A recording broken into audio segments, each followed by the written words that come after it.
Lakshmi Srinivasa jewelleries proprietors Duggi Srinivasarao, Duggi Abhinay, IT hub ఎదురుగా Yellandu cross road, Khammam.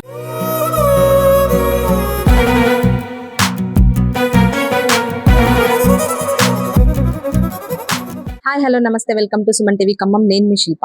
ఈరోజు మన ఖమ్మంలోని మమతా రోడ్ లో ఉన్న పారుపల్లి సత్యనారాయణ పుస్తక పూతోట గ్రంథాలయానికి వచ్చామన్నమాట. సో ఇక్కడ ఈ గ్రంథాలయం మాట వినంగానే నిజంగా అందరం అవాక్ కావాల్సిందే. సొంత ఇంటిని సైతం ఒక గ్రంథాలయంగా మార్చి నిరుద్యోగులకి వారు చదువుకునే పుస్తకాల్ని ప్రొవైడ్ చేస్తూ అందరికీ ఎంతో స్ఫూర్తిగా నిలుస్తున్న దంపతులు పారుపల్లి అజయ్ కుమార్ గారు, అంతేకాకుండా దుర్గా భవానీ గారి దంపతులు. సో వారు ఎంతో మందికి ఇన్స్పిరేషన్ అని చెప్పొచ్చు. ఈ పుస్తక గ్రంథాలయంలో ఇది 6 సంవత్సరాలుగా ఇక్కడ నిర్వహిస్తూ ఉన్నారు. సో ఇక్కడ 6 నుంచి 7,000 పైగా పుస్తకాలు, అంతేకాకుండా ఏదైతే మనకి గ్రూప్ 4, అంతేకాకుండా ఇలాంటి స్పోర్టివ్ కానిస్టేబుల్ ఇలాంటి ఉద్యోగాలు సైతం అలాంటి వాటికి ప్రిపేర్ అయ్యే ఎగ్జామ్స్ కి ఎవరైతే ఉంటారో వారందరూ ఇక్కడికి రావడం, వారు ఇక్కడికి వచ్చి వాళ్ళు మంచిగా చదువుకొని ఎంతో రంగాల్లో ముందుకు వెళ్తూ ఉన్నారు. సో మనకైతే ఇన్స్పిరేషన్ గా అనిపించింది. ఈ రోజు మన సుమన్ టీవీ ద్వారా మన ఈ గ్రంథాలయం స్టోరీ అయితే చూడబోతున్నాం. సో మనం కూడా ఈ దంపతులను అడిగి అసలు వాళ్ళు పెట్టడానికి ఇన్స్పిరేషన్ ఏంటి, ఇక్కడ ఎంతమంది పిల్లలు ఈ పుస్తకాలని చదివి వృద్ధిలోకి వచ్చారనేది మనం వారి మాటలో అడిగి తెలుసుకుందాం. ఎస్, మనం చెప్పుకున్నాం గ్రంథాలయం గురించి. సో పాడుపల్లి సత్యనారాయణ గ్రంథాలయ పూతోట. సో మేడం వాళ్ళు పైన ఉంటారనమాట. మనం వాళ్ళని సడన్ గా సర్ప్రైజ్ చేసి వాళ్ళ విజిట్ చేసి మీకు ఈరోజు గ్రంథాలయం అంతేకాకుండా వాళ్ళ హోమ్ టూర్ కూడా చూపించే ప్రయత్నం చేస్తా అనమాట. సో కమాన్ వెళ్దాం పదండి. చాలా బ్యూటిఫుల్ గా ఉంది. స్టెప్స్ కింద గ్రంథాలయం 2 రూమ్స్ ఉన్నాయి. అంతేకాకుండా బయటికి పైకి ఎంటర్ కాగానే ప్లెజెంట్ గా అంటే మొక్కలైతే చక్కగా పెట్టుకున్నారు, బాగుంది. సో మనం చూద్దాం ఏం చేస్తున్నారో ఒకసారి. మనమైతే అంటే వస్తున్నాను అని నేను ఇన్ఫార్మ్ చేశాను, చూద్దాం. ఓ హాయ్ మేడం.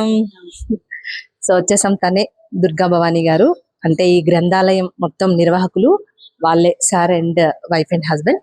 సో హోమ్ అంతా ఇది మీకు సింపుల్ గా చూపించేస్తాను. ఇది హాల్ పైన ఉంటున్నారు. అంటే ఆల్మోస్ట్ 6 years అయింది కదా మేడం మీరు ఇక్కడ? 6 years అయిపోయింది. సో ఇదంతా హాల్ ఏరియా. బాగుంది మేడం. మీ హౌస్ కూడా అంటే ఎలా ఉంది అంటే అంత మెమరీస్ అంటారు కదా, గ్రంథాలయం అంటేనే పుస్తకాలు మెమరీస్, అలానే మీ హౌస్ కూడా మొత్తం మెమరీస్ తో నిండిపోయింది. చాలా బ్యూటిఫుల్ గా ఉంది. సో ఫస్ట్ మీరు కింద లైబ్రరీ కట్టడం జరిగిందా? ఒకేసారి మేడం కట్టడం అంటే కింద లైబ్రరీ ఎస్టాబ్లిష్ చేయాలని ప్లాన్ తోని పైన మేము ఉంటేనే చూసుకోవటం కంఫర్ట్ గా ఉంటుందని చెప్పి, వేరే ఎక్కడ ఉంటే లైబ్రరీ మెయింటైన్ చేయలేం కాబట్టి ఇక్కడే ఉందామని చెప్పి, దానికి తగ్గట్టుగా ఆ హాల్లో ఒక 70 members కూర్చోవాలి కాబట్టి ఆ హాల్ కి తగ్గట్టుగా మేము పైన ఇంటిని మార్చుకున్నాం. అంటే ప్రత్యేక ఇంటిని మార్చుకోలేదు, లైబ్రరీనే బేస్ చేసుకుని ఇల్లు కట్టుకున్నారు. ఓ సూపర్. అంటే మీ థాట్ ఎలా ఉందో అలాగే మీ భావాలు కూడా మీ హోమ్ లో కూడా కనిపిస్తూ ఉన్నాయి. సో అది మేడం మీకు అది చూపించాలి. ఓకే.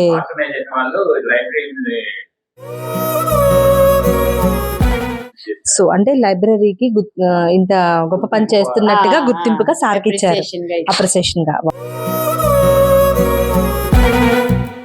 అంటే మా బ్యాక్గ్రౌండ్ కూడా చాలా బాగుంది, బ్యూటిఫుల్ గా ఉంది. పెయింటింగ్ మీ టేస్ట్ ఏనా మేడం? సార్ టేస్ట్ అండి, అది హైదరాబాద్ నుంచి తెచ్చుకున్నారు. దానికోసం ఆ ప్రావిజన్ అట్లా కట్టేటప్పుడు కన్స్ట్రక్షన్ లో అలా వదిలేసి ఆ మెజర్మెంట్ ప్రకారం తెచ్చారు. అది చాలా బాగుంది, బ్యూటిఫుల్ గా. సో మనం లైబ్రరీ విషయానికి వస్తే ఎలా మేడం, అంటే మీరు ఒక్కళ్ళే మెయింటైన్ చేయగలుగుతున్నారు? అసలు ఖర్చు వస్తూ ఉంటుంది, కొత్త బుక్స్ తెప్పియాలన్నా కానీ ఏదైనా ఖర్చుతో కూడిన వ్యవహారం. సో అలా మెయింటైన్ చేసుకోవడానికి మీకు సుమారుగా ఎంత ఖర్చు అవుతుంది? ఏమన్నా ఎవరైనా హెల్ప్ చేస్తారా?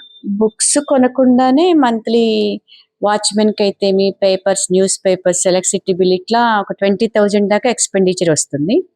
ఇవి కాక బుక్స్ కొన్నప్పుడు చైర్స్, ఇప్పుడు ప్లాస్టిక్ చైర్స్ చూసాం కదా, రీడింగ్ చైర్స్, అవి రిపేర్స్ వస్తాయి, సంఖ్య పెరిగినప్పుడు అవి కొనాలి. ఇలాంటి సందర్భాల్లో ఏంటంటే ఫ్రెండ్స్, కుటుంబ సభ్యులు ఇద్దరు అందరూ కూడా వాళ్ళ ఇంట్లో బర్త్డేస్ కానీ మ్యారేజ్ డేస్ కానీ ఇంకేదైనా అకేషన్స్ ఉన్నప్పుడు మనకి ఫండ్ రూపంలో కొంత ఫ్రెండ్స్, ఫ్యామిలీ మెంబర్స్ అందరూ కూడా హెల్ప్ చేస్తా ఉన్నారు. వాళ్ళు కూడా ప్రోత్సాహం, ఇంకా ఇది ఇంకా డెవలప్ కావాలని కోరుకునేటువంటి వాళ్ళు ఫ్రెండ్ సర్కిల్లో బాగా ఉన్నారు.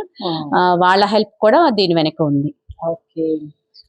రీసెంట్ గా ఈనాడు పేపర్ లో ఆర్టికల్ చూసి, విజయవాడలో ఉంటారు ఒక వాస్తవ్యులు శ్రీకాంత్ శర్మ గారు అని చెప్పి, మనకి ముఖ పరిచయం ఏమీ లేదు, వారి బంధువులు ఇక్కడ ఎవరో ఉంటారని చెప్పి వాళ్ళని వెళ్ళి చూసి అసలు ఏంటి అని ఇమీడియట్ గా నెక్స్ట్ డేనే 25,000 రూపీస్ లైబ్రరీ అకౌంట్ కి పంపించడం జరిగింది. అకౌంట్ కూడా ఆడిట్ అన్నీ ఉంటాయి. దానికి ఒక కమిటీ కూడా ఉంది. ఎక్కడ కూడా ఒక రూపాయి మిస్యూజ్ చేయకుండానే దాన్ని నిర్వహించడం కూడా జరుగుతా ఉంది. Okay madam. సో మనం కిందకి వెళ్ళి లైబ్రరీ కూడా చూసేద్దాం. ఓకే మేడం, రండి.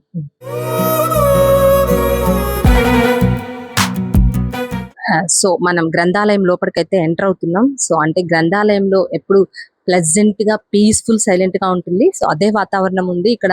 స్టూడెంట్స్ కూడా చదువుకుంటున్నారు. మనమైతే లోపలికి ఎంటర్ అయ్యాం. చూద్దాం అసలు పుస్తకాలు ఎలాంటి రకాల పుస్తకాలు ఉన్నాయి. అంతేకాకుండా ఇక్కడ ఎగ్జామ్స్ కి ప్రిపేర్ అయ్యే స్టూడెంట్స్ గురించి చూడొచ్చు. ప్రెసెంట్ గా అందరైతే చక్కగా చదువుకుంటూ ఉన్నారు. ఫుల్ గా ఇక్కడ గ్రంథాలయం అంతా నిండిపోయిందనే చెప్పొచ్చు. మనం చుట్టూ చూడొచ్చు, అంటే ర్యాక్స్ ఏర్పాటు చేశారు. ప్రతి ర్యాక్ లో అవసరమైన విధంగా అక్కడ దేనికి సంబంధించిన పుస్తకాలు ఉంటాయి అనేది కూడా అక్కడ మెన్షన్ చేసి నోట్స్ అతికించడం జరిగింది. సో మెయిన్ గా అయితే కాన్సెప్ట్ గా అంటే పిల్లలు చదువుకునే పుస్తకాలు కూడా ఉంటాయని చెప్తున్నారు. సో మనతో పాటు ఇక్కడ గ్రంథాలయంలో మనం అనుకుంటున్నాం కదా, సో దంపతులు అయితే ఇక్కడ కూడా వాళ్ళు అబ్జర్వ్ చేస్తూ ఉన్నారు. వారితో మాట్లాడి మరికొంత ఇన్ఫర్మేషన్, అంతేకాకుండా గ్రంథాలయం గురించి మరికొన్ని విషయాలు తెలుసుకునే ప్రయత్నం చేద్దాం. ఫస్ట్ ఆఫ్ ఆల్ మీకు నిజంగా అంటే ఇంత మంచి గ్రంథాలయం ఏర్పాటు చేసినందుకు, ఎంతో మందిని ఇన్స్పిరేషన్ గా ఇక్కడ నుంచి చదువుకున్న వాళ్ళు చాలా పెద్ద పెద్ద జాబ్స్ లో కూడా వెళ్ళారు అని మేము తెలుసుకున్నాం అనమాట. సో ముందుకి మీకు దానికి కూడా మిమ్మల్ని అయితే మేము అప్రిషియేట్ చేస్తున్నాం మా సుమన్ టీవీ తరపున. Thank you madam. చెప్పండి మేడం, అసలు ఈ గ్రంథాలయం స్థాపించాలనే ఆలోచన ఎందుకు వచ్చింది? ఎన్ని ఏళ్ళు అవుతుంది? స్థాపించి 6 సంవత్సరాలు పూర్తయింది మేడం. మేమిద్దరం ఉపాధ్యాయ అధ్యాపక వృత్తిలో పనిచేసాము. దాదాపు 30 సంవత్సరాలు 40 సంవత్సరాల సర్వీస్ అంతా కూడా గ్రామీణ ప్రాంతాల్లో పనిచేయటం జరిగింది, వివిధ పాఠశాలలో, కళాశాలల్లో.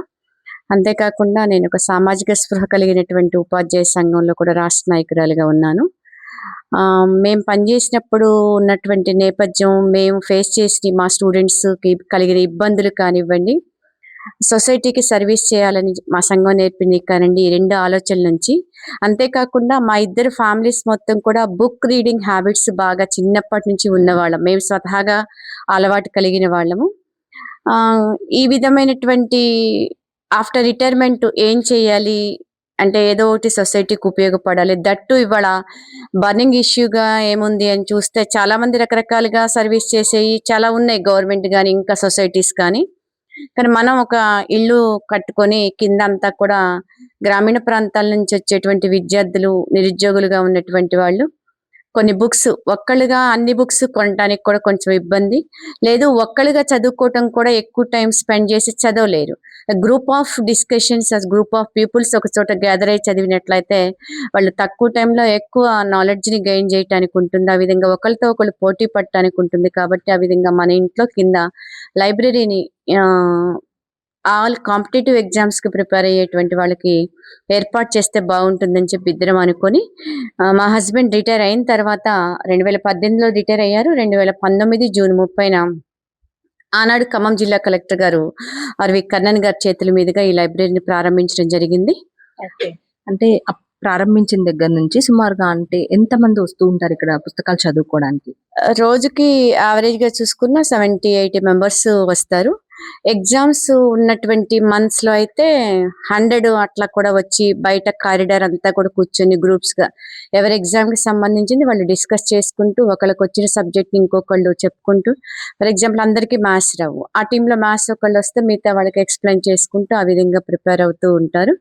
ఆ టైం కూడా మేము యాక్చువల్ గా 7 to 7 అని పెట్టాం, కానీ వీళ్ళ ఎగ్జామ్స్ ఉంటే 9:30, 10:30 కూడా నైట్ వరకు ఉండి కూడా చదువుకొని వాళ్ళ కృషి అయితే వాళ్ళు 100% చేస్తా ఉన్నారు.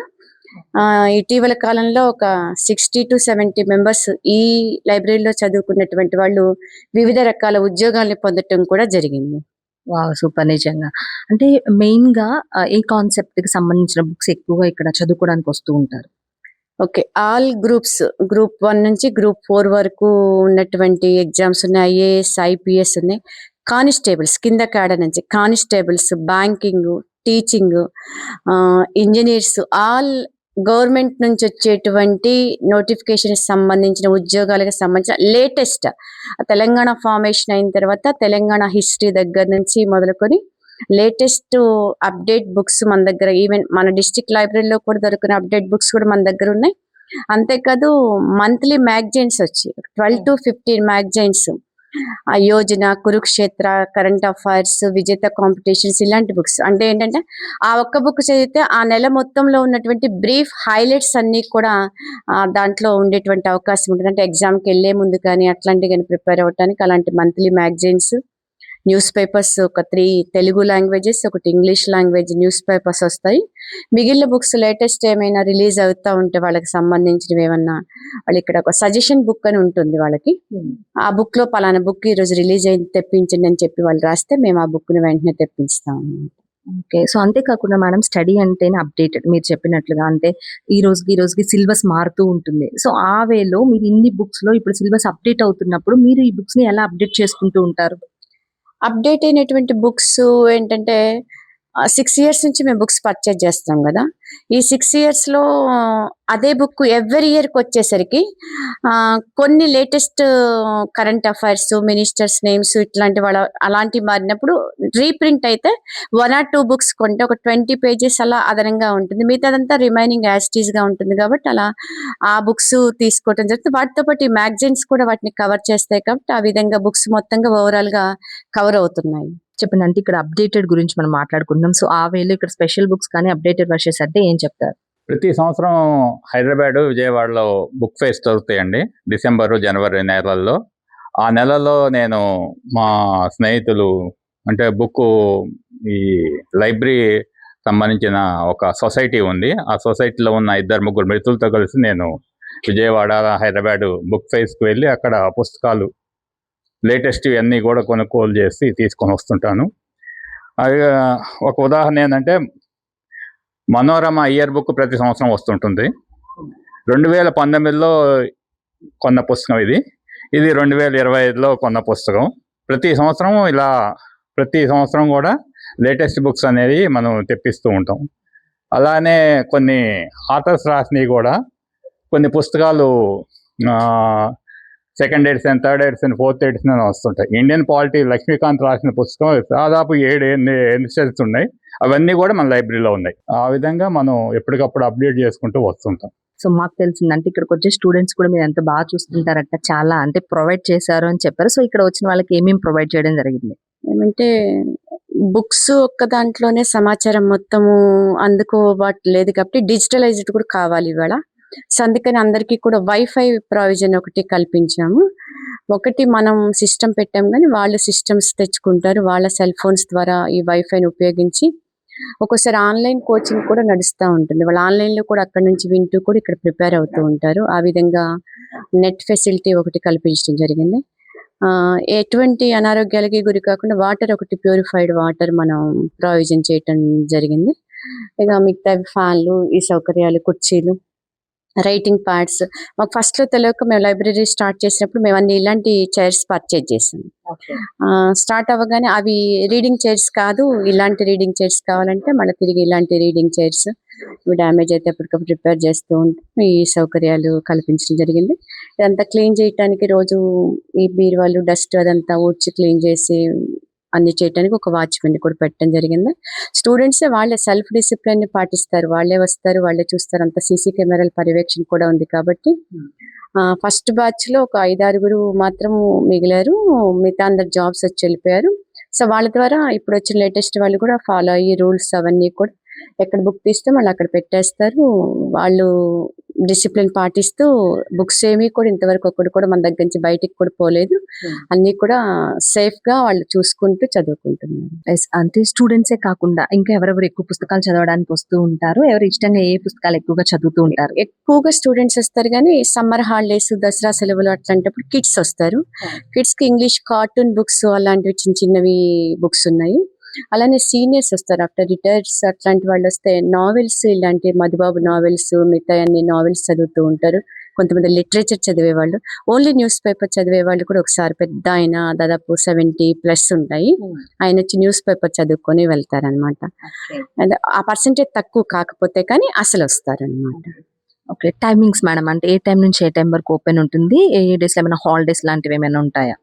సెలవులు ఏమీ లేవు మేడం. అట్లా ఈవెన్ ఫెస్టివల్ డే, సండేస్ కూడా స్టూడెంట్స్ వచ్చి బాగా కష్టపడుతున్నారు. వాళ్ళకి ఎట్లయినా ఉద్యోగాన్ని సాధించుకోవాలి, వాళ్ళ పేరెంట్స్ యొక్క కష్టాన్ని వాళ్ళు తీర్చాలి అని చెప్పేటువంటి కోరికతోనే వాళ్ళు ప్రయత్నం చేస్తా ఉన్నారు. మేము యాక్చువల్గా స్టార్ట్ చేసినప్పుడు 7 to 7 అని చెప్పి అనుకున్నాము. అయితే 6:30కే కొంతమంది స్టూడెంట్స్ వస్తారు ఇక్కడ రూమ్స్ లో ఉన్న వాళ్ళు, అట్లాంటి వాళ్ళు. నైట్ కూడా 7, 8 క్లోజ్ చేద్దామంటే నార్మల్ డేస్ లో అయితే క్లోజ్ చేస్తారు, కానీ ఎగ్జామ్స్ ఇంకో 1 month 15 days లో ఉన్నప్పుడు వాళ్ళు రిక్వెస్ట్ చేస్తూ ఉంటారు 10, 10:30, 11 మేమే లాక్ చేసుకొని వెళ్తాము, వాళ్ళని పడుకోమనండి వాచ్మెన్ వాళ్ళని చెప్పి రిక్వెస్ట్ కూడా చేసి ఆ విధంగా 10:30, 11 వరకు ఉండి కూడా చదువుకునేటువంటి సందర్భాలు ఉంటాయి. ఇక్కడ రూమ్స్ లో చదువుకునే పిల్లలు లంచ్ బాక్స్ కూడా తెచ్చుకొని వాళ్ళే ఇక్కడ మధ్యాహ్నం బయట కూర్చొని పోర్టికోలో లంచ్ చేస్తూ చదువుకొని చాలా కష్టపడుతున్నారు. ప్రభుత్వం వెంటనే నోటిఫికేషన్స్ ఇచ్చి నిరుద్యోగులందరూ కూడా ఉద్యోగస్తులు అయ్యేలాగా చూడాలని చెప్పి మేము కూడా వారి తరపున కోరుకుంటూ ఉన్నాము. ఓకే మేడం, ఫైనల్ గా అంటే వీళ్ళంటే కాంపిటేటివ్ ఎగ్జామ్స్ కోసం అని ఎక్కువగా బుక్స్ రీడింగ్ చేస్తూ ఉన్నారు. సో ఈ రోజులకు వచ్చేసరికి బుకింగ్ రీడింగ్ హ్యాబిట్ తగ్గిపోయిందనే చెప్పొచ్చు. ఈ రోజున్న యువతలో కానివచ్చు, పిల్లల్లో కానివచ్చు, వాళ్ళందరికీ బుక్స్ గురించి, గ్రంథాలయాల గురించి ఒక మాట చెప్పాలంటే ఏం చెప్తారు? సో బుక్ రీడింగ్ తగ్గిపోయినా ఇప్పుడు రకరకాల డిజిటలైజేషన్ ఎడ్యుకేషన్ లో వస్తున్నాయి. ఏ డిజిటలైజ్డ్ ఎడ్యుకేషన్ వచ్చింది, ఇప్పుడు ఆర్టిఫిషియల్ ఇంటెలిజెన్స్ కూడా వచ్చింది.